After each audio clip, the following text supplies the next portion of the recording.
और हमारे साथ एक वरिष्ठ पैनल जिसमें अपर्णा दीक्षित हैं, प्रवक्ता हैं भारतीय जनता पार्टी की, डीपी यादव नेता समाजवादी पार्टी के, सर्वेश पाठक हैं राजनीतिक विश्लेषक हैं। आप तीनों का बहुत स्वागत है। शुरुआत डीपी यादव आपसे। चुनाव की तारीख का अभी ऐलान नहीं हुआ, चुनाव कब होंगे ये कोई नहीं जानता, लेकिन आप लोगों को पहले ही चुनाव में धांधली का डर सताने लगा है। क्या वजह है, क्या आधार है, क्यों आपको लगता है कि यहाँ इस चुनाव में उपचुनाव में धांधली होगी? क्योंकि चुनाव आयोग तक शिकायत लेके पहुंच गया। जी राजेश जी नमस्कार। संविधान जय लोकतंत्र। देखिए राजेश जी, जिस प्रकार से अतीत में भारतीय जनता पार्टी ने चुनाव में खेल किया है, निश्चित रूप से उसको देख करके चिंतित होना लाजमी है, क्योंकि ये भारतीय जनता पार्टी की आदत में शुमार है कि वो लोकतंत्र के साथ खिलवाड़ करती है। देखिए, चुनाव के तारीखों का अभी ऐलान नहीं हुआ है, फिर भी समाजवादी पार्टी तैयार है चुनाव के लिए। कहीं ना कहीं आप देखेंगे जिस प्रकार से 2024 के लोकसभा चुनाव में राजेश जी, लोगों ने भारतीय जनता पार्टी को एक सिरे से नकार दिया। विशेष करके उत्तर प्रदेश की जनता ने भारतीय जनता पार्टी को सबक सिखाने का काम किया है। उससे पूरी भारतीय जनता पार्टी कहीं ना कहीं बैकफुट पर है और भारतीय जनता पार्टी में अंदर खाने सब कुछ उथल पुथल चल रहा है। मुख्यमंत्री जी की कुर्सी खतरे में पड़ी हुई है, तो निश्चित रूप से मुख्यमंत्री जी कोई भी चाल चल सकते हैं भारतीय जनता पार्टी को जिताने के लिए।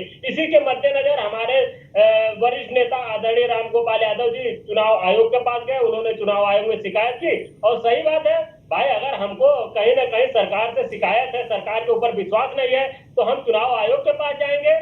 नहीं तो अधिकारियों में जाति तलाश रहे हैं आपके, फलानी जाति का अधिकारी हटा दिया, फलानी जाति का लगा दिया, मतलब जातिवादी यहाँ अधिकारियों में भी आप लोग तलाश रहे हैं। क्या मन मुताबिक अधिकारी चाहते हैं कि आपकी जाति के हो, या जो आप चाहते हैं वो होने चाहिए वहां पे? नहीं, हम चाहते हैं जो अधिकारी हैं वही अधिकारी रहे, उनको जातिगत आधार पर इधर उधर न किया जाए। आप बताइए, उत्तर प्रदेश के राजधानी लखनऊ में आज की तारीख में करीब 45 थाने हैं, लेकिन आप पता कर लीजिए राजेश जी, एक भी थाना, मुश्किल से एक आध दो थाने ऐसे होंगे जिसमें पीडीए वर्ग के, पिछड़ा दलित अल्पसंख्यक वर्ग का थानेदार होगा। नहीं तो सारे के सारे थानेदार केवल एक जाति विशेष के लोगों को भारतीय जनता पार्टी ने तैनात किया। मैं केवल ये लखनऊ की बात बता रहा हूँ, और तो आप पूरे उत्तर प्रदेश के हालात देख सकते हैं, उत्तर प्रदेश की पूरी तस्वीर देख सकते हैं। इसी तरह से जिले के जिलाधिकारियों का हाल है, जिले के कहीं ना कहीं पुलिस अफसरों का हाल है। तो भारतीय जनता पार्टी की सरकार अधिकारियों के दम पर, अधिकारियों को आगे करके कहीं ना कहीं चुनाव लड़ना चाहती है और जीतना चाहती है। चिंता हमारी इतनी है कि लोकतंत्र में जनता जिसके ऊपर विश्वास करे वो चुनाव जीते, हम यही चाहते हैं। चुनाव में हार जीत लगी रहती है राजेश जी। ऐसा नहीं है कि हम जीते हैं तो हम ही जीतते रहेंगे, ठीक है, या भाजपा जीती है तो भाजपा ही जीतती रहेगी। ठीक है अपर्णा जी, ये जो समाजवादी पार्टी की चिंता है कि धांधली हो सकती है, अधिकारी अपने मन मुताबिक तय किए जा रहे हैं, अधिकारी हटाए जा रहे हैं, क्या धांधली की आशंका आखिर क्यों उनको नजर आ रही है? वो कह रहे हैं कि बीजेपी गड़बड़ कर सकती है। जी, रामगोपाल यादव जी का पुराना तरीका है, जब भी वो कोई चुनाव हारने वाले होते हैं तो इसी प्रकार से चुनाव आयोग का रुख अपनाते हैं। हालांकि ये बिल्कुल निराधार बातें हैं जो वो कर रहे हैं। रामपुर का बाई इलेक्शन होने वाला था, तब भी उन्होंने रामपुर, मुझे पूरा याद है बाकायदा, कि रामगोपाल यादव जी चुनाव आयोग पहुंचे थे और वो चुनाव हार गए थे। खैर, जब भी उपचुनाव होते हैं तो रामगोपाल यादव जी अजीब से बयान देते हैं। जब भी चुनाव आने वो वाले होते हैं तो वो कभी राम मंदिर पर बोलते हैं, और लोकसभा चुनाव में भी उन्होंने ऐसा ही किया था। वो कुछ ना कुछ ऐसा कर देते हैं। अब आप एक बात, इनकी नियति में कितना खोट है आप ये देखो। लगातार रामगोपाल जी जाति को कितना बढ़ावा दे रहे हैं, जाति को विखंडित करने का और समाज को विखंडित करने का लगातार प्रयत्न कर रहे हैं। लोकसभा इलेक्शन से राहुल गांधी के साथ जब से इनका अलायंस हुआ है, राहुल गांधी 2021 से पहले जाति की बात नहीं कर रहे थे। विदेशी शक्तियों से आपस में इन्होंने समझौता कर लिया है कि हम तुम्हें सत्ता दिलाएंगे और तुम हमारा ये हिंदू विरोधी और ये जातियों में बांट दो हिंदुओं को, पुरानी अंग्रेजों की चाल को ये लगातार कामयाब साबित करते हुए देख रहे होंगे आप। उन्होंने नेशनल जम्मू कश्मीर में अलगाववादियों के साथ इन्होंने अपने आप को जोड़ लिया है। अब आने वाले भविष्य में आप देखेंगे कि राहुल गांधी भी वही साबित होंगे जो नेहरू ने कुछ गलतियां कर दी थी। शेख अब्दुल्ला के साथ इन्होंने गठबंधन करके फिर से वही गठबंधन। तो ये इनकी अपनी नियति क्या है? आखिरकार आप बताना क्या चाहते हैं जाति का बात करके? हर बार में जाति घुसेड़ देते हैं, आखिरकार क्यों? डीपी आप यादव, अधिकारियों में, आप बीएलओ में, आप क्या बोलते हैं, थानों में, हर चीज में ठीक ठीक, डीपी यादव, हर चीज में जाति का चश्मा देख के क्यों आप लोग हर चीज में वो देखते हैं? लोगों को। हाँ, अपर्णा भी यही कह रहे हैं कि हर चीज में जातिवाद, हर चीज में जाति, अधिकारी हो, कोई भी चीज हो। राजेश जी, अपर्णा जी तो ऐसी भोली बन रही है, ऐसी सीधी सादी बन रही है कि जैसे लग रहा है समाजवादी पार्टी राम गोपाल जी ने और डीपी यादव ने जाति को लाया है। अरे जो जातीय मानसिकता से खुद ग्रसित हो कई पीढ़ियों से, अरे कोई भी अधिकारी हर जगह बोलने नहीं दूंगा। अपर्णा जी, पूरी जातीय मानसिकता में आकर डूबे हुए लोग जब जाति पर लेक्चर देते हैं, जाति पर कहीं यादवों को लेकर ही काम होते हैं, मुस्लिमों को लेकर ही काम होते हैं, आपके खानदान के काम हो रहे थे, फिर परिवार के लोग भी सांसद बन रहे हैं और अन्य लोग अब उन्हीं संगठन में आगे बढ़ाया जा रहा है। दिल्ली जाएंगे तो परिवार से जाएंगे, क्यों नहीं अन्य लोगों को भेजा जाता है? परिवारवाद और जाति आप कितना करते हो? आप सरकार कितनी ज्यादा करोगे? आप हर जगह जातियों को ला रहे हो, कब तक समाज संभालने का काम करोगे? खुद की खातिर सब करो। क्या होता है? जात के नाम पर हमेशा बोलने वाले, अलग का बात है, करके मत करो। क्या बोलते हैं तुम लोग? जात के आधार आपकी चिल्लाने से कुछ नहीं होगा। सब करो जाति की राजनीति करते हुए अभी आपको शर्म नहीं आई? 2024 में आपने लोकसभा इलेक्शन में पीडीए का नारा दे दिया, हिंदुओं को बांटने की बात कर रहे हैं आप। लगा दो हिंदुओं को कमियों से देखिए, इंटरनेशनल शक्तियों के साथ मिले हुए राहुल गांधी और कांग्रेस कर दे रहे हैं। शर्म करो। दलितों पिछड़ों का हमेशा शोषण करते हो। ठीक ठीक ठीक ठीक है, ठीक है, लौटता हूं मैं। सर्वेश, अभी चुनाव की तारीख का ऐलान नहीं हुआ, चुनाव कब होगा ये भी मालूम नहीं, तैयारियां सब कर रहे हैं, लेकिन उससे पहले विपक्ष की ये चिंता कि धांधली हो सकती है, अधिकारियों को लेकर मनमानी, उसमें जाति देखी जा रही है। कैसे देखें इस पूरे प्रकरण को? आखिर क्यों समाजवादी पार्टी को ये चिंता सता रही है कि धांधली और गड़बड़ी हो सकती है? देखिए राजेश, ये राजनीति का दिवालियापन कहते हैं, वो समाजवादी पार्टी उसके दौर से गुजर रही है। अब आप उनका एक बयान देखिए, जो अभी क्या नाम है उनका, राम गोपाल यादव जी का, वो क्या कह रहे हैं कि उत्तर प्रदेश में सबसे ज्यादा कांस्टेबल में यादवों की संख्या है। यानी कि जो माननीय मुलायम सिंह यादव के समय ये बात उठी थी कि यूपी पीसीएस में ये धांधली करके यादवों की भर्ती करवाए थे, वो सच था। आखिर एक ही जाति के लोगों की भर्ती यूपी पुलिस में इतनी जल्दी इतनी संख्या में कैसे हो जाएगी?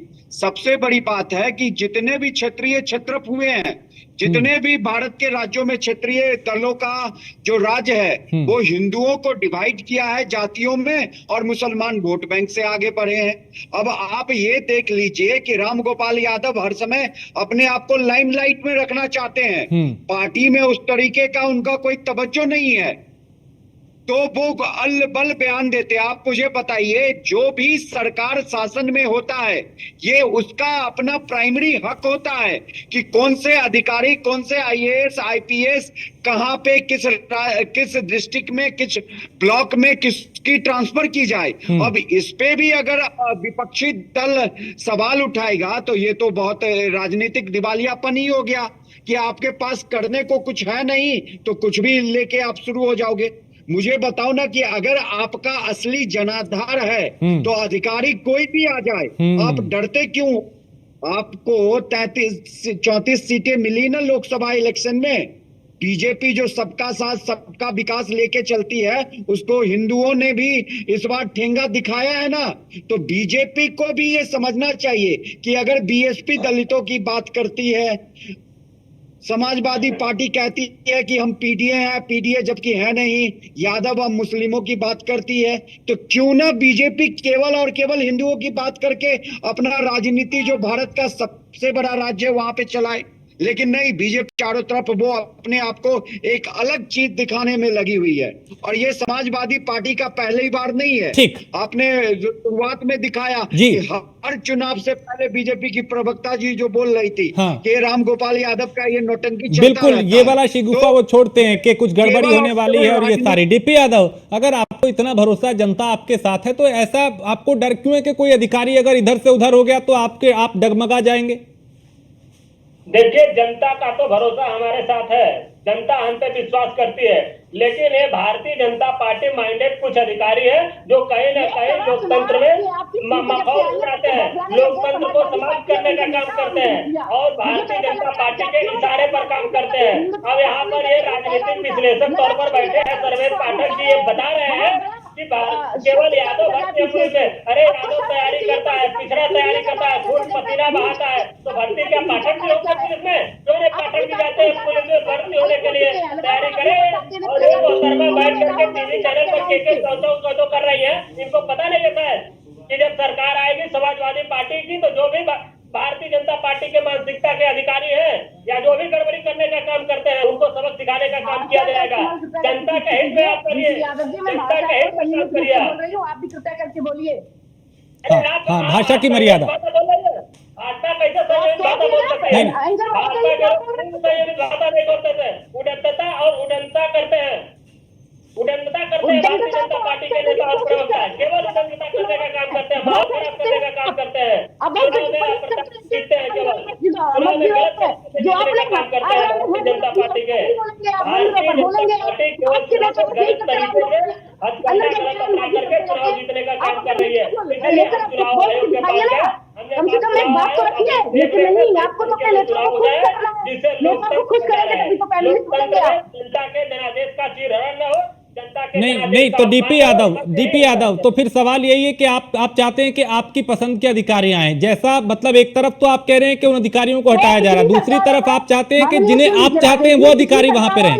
सरकारें तो आपने भी चलाई है, आपको मालूम होगा कि सरकार जब किसी सिस्टम को चलाती है तो कौन सा अधिकारी कहां बेहतर रहेगा, ये सरकार का अधिकार होता है कि व्यवस्थाएं कैसी बेहतर हो सकती है, कानून व्यवस्था कैसे बेहतर हो सकती है। लेकिन चुनाव देख करके अधिकारियों का चयन नहीं होना चाहिए, ऐसे अधिकारी तैनात नहीं होना चाहिए जो धांधली करे, एक पक्षी कार्रवाई करे, मतदाताओं। अपर्णा जी, क्या चुनाव देख के अधिकारियों की तैनाती और कर रहे हो क्या आप लोग? अपर्णा दीक्षित, पिछली सरकारों में नहीं होता था, बीएलओ को सारे बीएलओ इनके अपनी जातिगत के हिसाब से होते थे, अब जातियों के हिसाब से हो नहीं रहे हैं, इसलिए इनको पीड़ा है और इनको दर्द है कि इनके सब बीएलओ यादव होने चाहिए और मुस्लिम होने चाहिए। क्या ये इस तरीके की राजनीति करते हुए सीख सकते हैं? पूरे आप एक सूबे की राजनीति कर रहे हैं, आप बीएलओ की राजनीति कर रहे हैं, उसमें यादव घुसेड़ दिए, आप यहाँ पे ला कर रख दिए। आपकी कार आपको शर्म आनी चाहिए जिस तरीके की राजनीति करते हुए। कितना इन करेंगे आप? प्रशासन को छोड़ दीजिए, संवैधानिक पदों को छोड़ दीजिए, सरकार को देखने दीजिए ना। जो आप कर रहे थे केंद्र में, आपने घोटाले किए, जातियों को लेकर आप अपनी जातियों को केंद्र में लेंगे, आपकी जाति से नियम बनेंगे, आपकी जाति के यादव बनेंगे।